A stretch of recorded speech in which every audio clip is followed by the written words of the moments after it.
নমস্কার, আমি সুতপা। সুতপা ট্রাভেল ব্লগে আপনাদের সবাইকে স্বাগত। আমাদের ঝাড়গ্রাম ভ্রমণে দ্বিতীয় দিনে আজ চলেছি বেলপাহাড়ি। ঘড়িতে এখন 9টা মতো বাজে। বেলপাহাড়ির সমস্ত সাইট সিন করে আজই আবার বাড়ি ফেরা। চলুন তাহলে যাত্রা শুরু করা যাক। রিসর্ট থেকে বেরিয়ে সোজা 9 কিলোমিটার রাস্তা পেরোতেই চিল্কিগড় রাজবাড়ি, যা গতকালই দেখা হয়ে গিয়েছিল। কিন্তু রাস্তার ধারে রঙিন মাটির বাড়িগুলি কাল থেকেই দেখে যাচ্ছি। সুন্দর মাটির বাড়িগুলি মন কেড়েছে ভীষণ, তাই এক জায়গায় দাঁড়িয়েই পড়লাম। আয়, লজ্জা পাচ্ছিস কেন? আয়।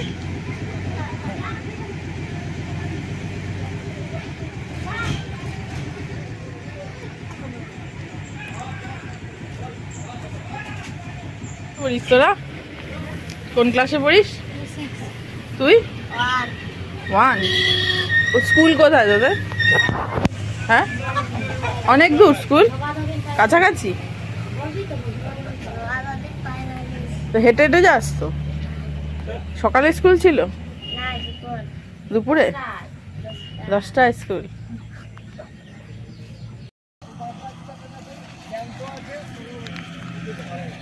আসি, কালকে শালপাতা এমনি শুকো দিয়েছিল না একটা একটা করে?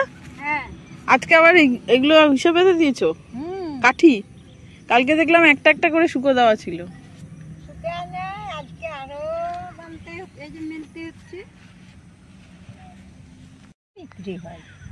তোমরাই বিক্রি করো?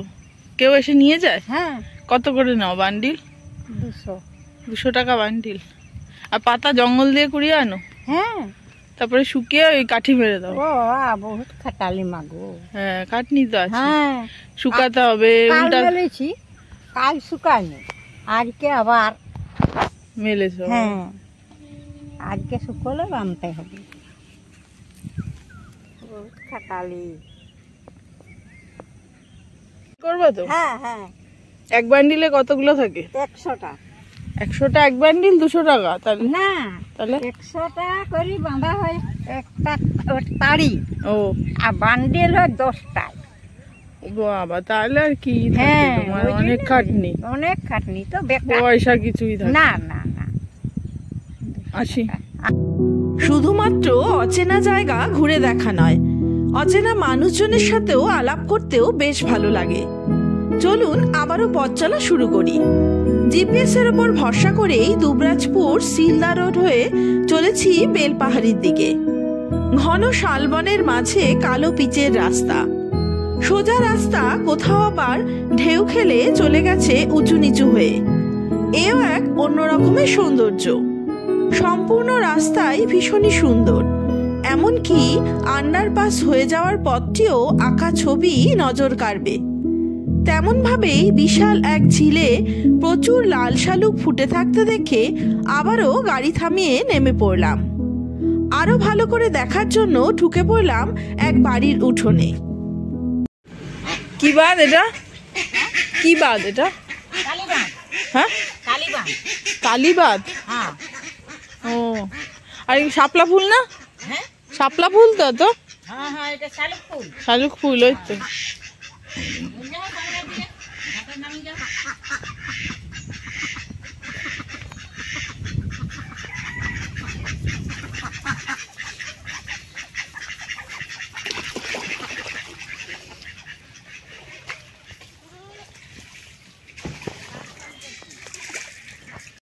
কিলোমিটার জুড়ে বিশাল এক লেক, যা কিনা বাঁধের জলেই পরিপূর্ণ। স্থানীয়রা একে কালীবাঁধ বলে জানে, কিন্তু সম্পূর্ণ লেকটি লাল হয়ে রয়েছে চারিদিক। মোবাইল ফোনে ভালো বোঝা না গেলেও চোখের সামনে অপূর্ব এই দৃশ্য। লাল কার্পেটের মতো বিছিয়ে রয়েছে গোলাপি শালুক ফুল, তারই মাঝে ভেসে বেড়াচ্ছে হাঁসেদের দল। এই জায়গাটার নাম কি গো?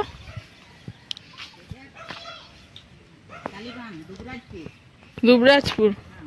আমরা বেলপাহাড়ি যাব। ছেলে মেয়ে করে এসেছিল, তারপরে বাঁশি বাজালো। হ্যাঁ, বাঁশি বাজালো, তখন জলটা অনেক ছিল, ওর পা লাগাই গেছে জলটা। ও, কি সুন্দর তোমাদের জায়গা, ওই জন্যই সবাই আসে।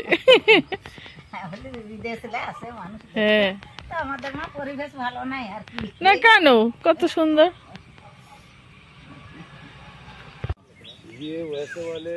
সম্ভব সম্ভব, একটু টানো, তুমি টানো আমি ছিড়ি। এই পড়বা কিন্তু। আমার অনেক চেষ্টার পরেও যখন জল থেকে শাপলা তুলতে পারলাম না, তখন আর এক ভাই এসে শাপলা তুলে হাতিয়ে ধরিয়ে দিয়ে গেল একটি। ওরাও আমাদের মতো ভ্রমণপ্রিয় বাঙালি। বেলপাহাড়ির পাহাড়, নদী, ঝর্ণা দেখার আগের রাস্তার ধারেই নানা দৃশ্য দেখে আপনাকেও দাঁড়িয়ে পড়তে হবে বারে বারে। এই যেমন আবারও দাঁড়িয়ে পড়লাম খেজুর রস জাল দিয়ে গুড় তৈরি হচ্ছে দেখে।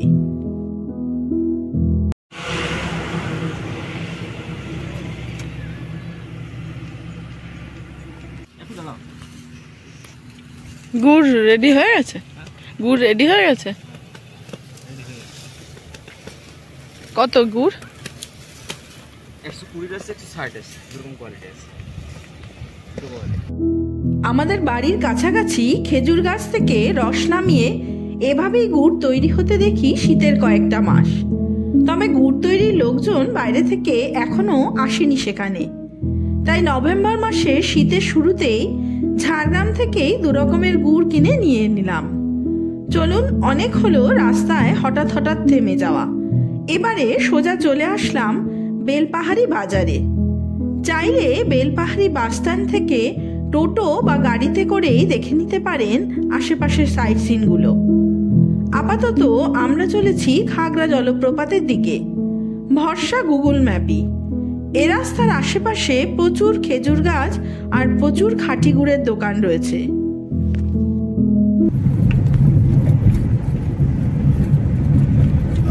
দেখো পাহাড়ে উঠে যাচ্ছি, কিন্তু মা পাহাড়ে উঠছো। চলুন, পৌঁছেও গেছি খাগড়া ওয়াটারফলসের পার্কিং এরিয়াতে। শীতকালে এখানে অনেকে পিকনিকও করতে আসেন। কিছুটা হেঁটে গিয়েই সামনে জলের ধারে পৌঁছে গেলাম। কালো পাথরের মাঝে সবুজ জলপ্রপাত। আসলে অরণ্য সুন্দরী ঝাড়গ্রামের চারিদিক সবুজে ভরপুর, তাই জলের রঙও সবুজ দেখাচ্ছে। বর্ষায় এই জলের ধারা ওপরে পাথর বেয়ে উপচে রাস্তার দিকেও চলে যায়। যদিও এখনো দড়ি বেঁধে দেওয়া রয়েছে জলপ্রপাতের ওপরের অংশে, যাতে কেউ দড়ির ওপারে জলের কাছাকাছি না যেতে পারে। আর এই ঘাগড়া ওয়াটারফলসের এক বিশেষ বৈশিষ্ট্য রয়েছে, যা অন্য কোনো ফলসে দেখতে পাওয়া যায় না। আর সেটা হলো অনেক পটহোলস তৈরি হয়েছে চারিদিকে এই জলপ্রপাতের কারণে। আসলে কঠিন পাথরের মধ্যে রয়েছে অনেক নরম শিলা। জলের প্রবাহের কারণে নরম শিলা ক্ষয় হয়ে হাড়ির মতো দেখতে গর্ত তৈরি হয়েছে। স্থানীয়দের মতে এই ঘোড়া থেকে এখানকার নাম খাগড়া জলপ্রপাত।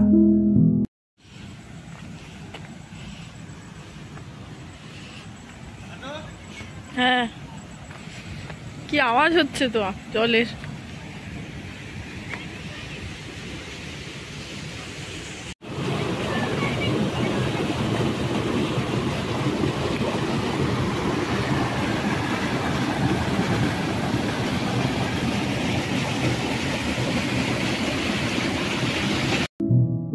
পাহাড়ি ঝর্ণা বেশ ভালো স্পিডেই বয়ে চলেছে নিচের দিকে। আবহাওয়ার কারণে এখানকার পাথরের রূপ রং কিন্তু আলাদা। জলের মাঝে পাথরের ওপরে যাতে টুরিস্টরা না যেতে পারেন তার জন্য দড়ি বাঁধা চারিদিকে। কিন্তু সেসব উপেক্ষা করেই অনেকেই পাথরের ওপর বসে ফটোশুটে ব্যস্ত, যা দেখে আমারই ভয় করছে। ঝর্ণাটির উৎপত্তিস্থল খোঁজার চেষ্টা করলাম দূর থেকেই, কাছে যাওয়ার সাহস হলো না। তবে চারিদিকের প্রাকৃতিক পরিবেশ এত সুন্দর যে আপনার মন চাইবে খানিক সময় কাটাতে এখানে। কিন্তু আমাদের যেতে হবে আরো অনেক স্পটে, তাই আর নয়, চলুন যাওয়া যাক। 30 টাকা পার্কিং চার্জ দিয়ে আবার বেরিয়ে পড়লাম তারাফিনি ড্যামের উদ্দেশ্যে। বেলপাহাড়ির রাস্তার দুপাশে সমস্ত মাটির বাড়ির দেওয়ালই রং করা, আবার তারই মধ্যে কিছু কিছু দেওয়াল সুন্দরভাবে আঁকাও হয়েছে। তবে এটি কিন্তু বাড়ির পাঁচিল, মানে ভিতরে রয়েছে বসবাসের বাড়ি।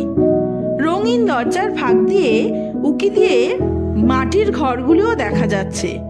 তবে প্রত্যেক বাড়ির উঠোনের আশপাশ খুবই পরিষ্কার পরিচ্ছন্ন। সব মিলিয়ে বেলপাহাড়ির প্রকৃতি আর পরিবেশ এত সুন্দর যে রাস্তা পথে যেতে যেতেই আপনার মন ভরে যাবে। গল্প করতে করতে চলে আসলাম পরের স্পট তারাফেনী ড্যামে। ঝাড়গ্রামের প্রধান 4টি নদী সুবর্ণরেখা, কংসাবতী, ডুলুং এবং তারাফেনী। তারাফেনী নদীর উপর এই ড্যামে রয়েছে 10টি লক গেট। ঘাগরা ওয়াটারফলসের জলও মিশে গেছে এই নদীতে এসে। আপাতত 10টি লক গেটের মধ্যে একটি খোলা রয়েছে। বর্ষার জল নিয়ন্ত্রণের জন্য বাকি গেটগুলি ব্যবহার হয়। চলুন তাহলে ড্যামের আর এক প্রান্ত থেকে ঘুরে আসি। ওই যে দূরে দেখা যাচ্ছে খুলে দেওয়া একটি লক গেট, যেখানে আবার স্থানীয়রা মাছ ধরার ব্যবস্থা করে রেখেছেন। এপাশে জল কম হওয়ায় অনেকে আবার স্নানও করছেন। আর ওইখানে মাছ ধরার জায়গা,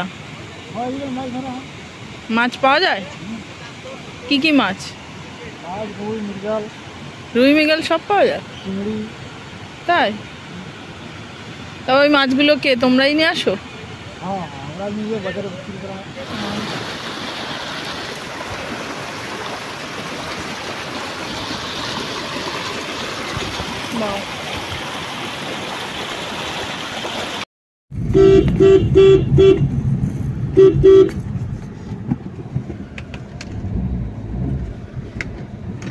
চলুন তাহলে এবারে যাওয়া যাক পরের গন্তব্যে। বেশ ভালোই লাগলো তারাফেনী ড্যাম আর নদী। তবে আমাদের আজকের বেলপাহাড়ি ভ্রমণের গাইডলাইন করে দিয়েছিলেন ঝাড়গ্রামের চেতনা ইকো রিসর্ট থেকে। সেই মতোই গুগল ম্যাপের নির্দেশে চলেছে এখন গাররাশিনী হিল। তবে পথ চলতে চলতে চোখে পড়েছে অনেক রিসর্ট, হোমস্টে, কিন্তু আমাদের আজই ফিরতে হবে। বেলপাহাড়ি এমনই এক জায়গা যেখানে একসাথে দেখতে পাবেন পাহাড়, নদী, ড্যাম, ঝর্ণা, লেক, ঘন জঙ্গল আর লাল মাটির রাস্তা, তার সাথে সহজ সরল মানুষজন এখানকার। গল্প করতে করতে পৌঁছেও গেছি গন্তব্যস্থলে। পাহাড়ে ওঠার আগেই রয়েছে ব্রহ্মর্ষি আচার্য সত্যানন্দ আশ্রম। আমরা এসেছি এই পথ দিয়ে। চলুন পাহাড়ের কোলে এই শান্ত আশ্রম থেকে একটু ঘুরে আসি। এখানে কিন্তু নীরবতা বজায় রাখার একান্ত অনুরোধ রয়েছে। চিন্তা কর্মা চিন্তামণি ভয়ের ভয় গুণমণি, চিন্তা কর্মা চিন্তামণি ভয়ের ভয় গুণমণি, হয় যে আপনা জ্ঞানানন্দে সকল প্রাণী, হয় যে আপনা। আশ্রমের এই পরিবেশ ভীষণই ভালো লাগবে আপনারও। চাইলে এখানে দুপুরের ভোগ প্রসাদও খেতে পারেন, তবে তা আগে থেকে জানাতে হবে। আশ্রম থেকে বেরিয়ে মেন রাস্তাতে এসে ডান দিকে কিছুটা গেলেই গাররাশিনী পাহাড়ে ওঠার রাস্তা। ঘুরতে আসা সকলেই এখানে যানবাহন রেখে তারপর হাঁটা পথেই চলেছেন ওপরের দিকে। তবে এখানে আসা সকল যানবাহনকেই তাদের সংক্রান্ত নথিপত্র এন্ট্রি করতে হয় ফরেস্ট ডিপার্টমেন্টের কর্মীদের কাছে। চলুন তাহলে একাই হাঁটা শুরু করি, দেখা যাক কতটা পথ যেতে পারি। ঘন জঙ্গলের মাঝে পাথুরে রাস্তা ঘুরে ফিরে উঠেছে ওপরের দিকে, তবে কিছুটা এগোতেই বুঝতে পারছি ভীষণই খাড়াই পথ। একবারে হেঁটে ওপরে ওঠা একটু কষ্টকরই। অনেকে আবার দেখছি কিছুটা হাঁটার পরই ফিরে আসা সকলকে জিজ্ঞাসা করছেন আরও কতটা হাঁটতে হবে। তবে থেমে থেমে হাঁটলে আর প্রকৃতির আনন্দ নিতে থাকলে ভালোই লাগবে এই রাস্তা পথ। হাইকিং এর জন্য এই রাস্তা পথ একদমই আদর্শ। চারিদিকে বিভিন্ন গাছে ঘেরা সবুজ প্রকৃতি, পাখি। পাহাড়ের বিভিন্ন ধরনের পাথর দেখতে দেখতে হেঁটে পেরেছি প্রায় 250 মিটার পথ। ওই সামনেই দেখা যাচ্ছে একটি মন্দির। অনেকেই একদম সোজা ওপরে উঠে এসে হাঁপিয়েও পড়েছেন। তাই মন্দিরে বসেই বিশ্রাম নিচ্ছেন খানিক, পরের রাস্তা আবার হেঁটে যাওয়ার জন্য। মন্দিরের সামনের খাড়াই রাস্তা বেয়ে ওপরে উঠলে রয়েছে গাররাশিনী কেভ ও ভিউ পয়েন্ট, যেটি হলো সর্বোচ্চ জায়গা যেখান থেকে নিচের অপরূপ প্রাকৃতিক দৃশ্য দেখা যায়। কিন্তু সে পর্যন্ত বোধহয় আমার যাওয়া হবে না। দাঁড়িয়ে দাঁড়িয়ে হাঁটলে বেশ খানিকটাই সময় লেগে যাবে সেখানে পৌঁছতে। ওদিকে শাশুড়ি মা সহ সকলে গাড়িতে অপেক্ষা করছেন, তাই আমার ফিরতে দেরি হলে তারাও ধৈর্য হারিয়ে ফেলবেন। সুতরাং চলুন আবারও নিচে ফেরা যাক। তবে ফিরতি পথে সাবধানেই পা ফেলতে হচ্ছে। ছোট ছোট নুড়ি পাথর প্রায়শই পা পিছলে যাচ্ছে।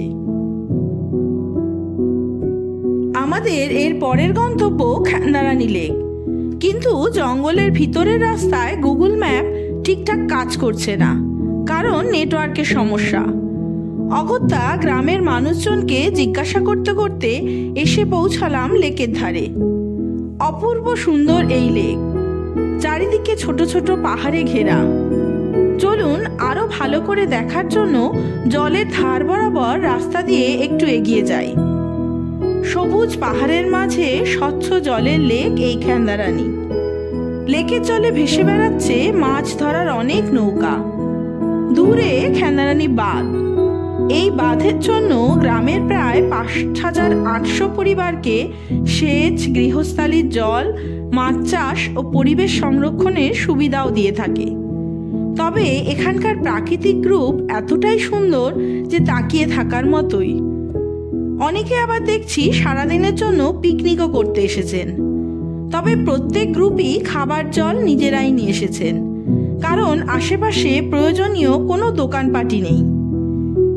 একটা ব্যাপার কিন্তু, প্রত্যেক পিকনিক স্পটে একটি গান বাজছে, যা হলো আমি ঝুমুর ঝুমুর ঝুমুর রানী গো, যা কিন্তু ভারী পছন্দের। চলুন তাহলে গান শুনতে শুনতে এগোনোই যাক। তবে গাররাশিনী হিল থেকে যে পথে এসেছিলাম লেকের ধারে, তার উল্টো পথে এখন ফিরছি, বাঁধের ওপর থেকে। এ প্রান্ত থেকে লেকের ভিউ অন্যরকম। শুনেছি ওই যে দূরে দুই পাহাড়ের মাঝে সূর্যাস্তের দৃশ্য সারা জীবন মনে রাখার মতো। তাই হাতে সময় থাকলে বিকেলের জন্য অপেক্ষা করে যাবেন সে দৃশ্য দেখতে। যদিও আমাদের মন চাইলেও আর অপেক্ষা করার মতো সময় নেই, তাই এগিয়ে চললাম গ্রামের পথ ধরে। এটারে কি বলে? হারিয়া? কত করে? 5 টাকা। 5 টাকা এক বাটি? আর তার সাথে কি দাও? ছোলা? ছোলার 5 টাকা।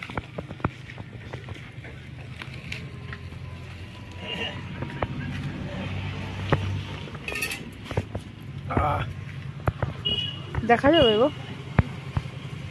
দেখা যাবে ওটার মধ্যে, বালতির মধ্যে?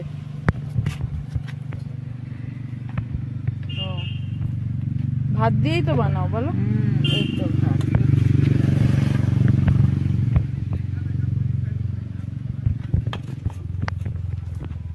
নাম কি তোমার? তোমার নাম? আমার নাম কি করবি? তাও জানলাম তোমার সাথে আলাপ হলো।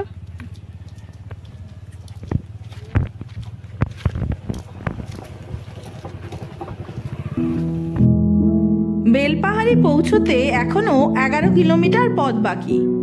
ওদিকে শাশুড়ি মা সকাল থেকে বেলপাহাড়ি ঘুরছে ঠিকই, কিন্তু এখনো একবারও গাড়ি থেকে নামেননি। আবার ঘড়িতে এখন দুপুর 2:30।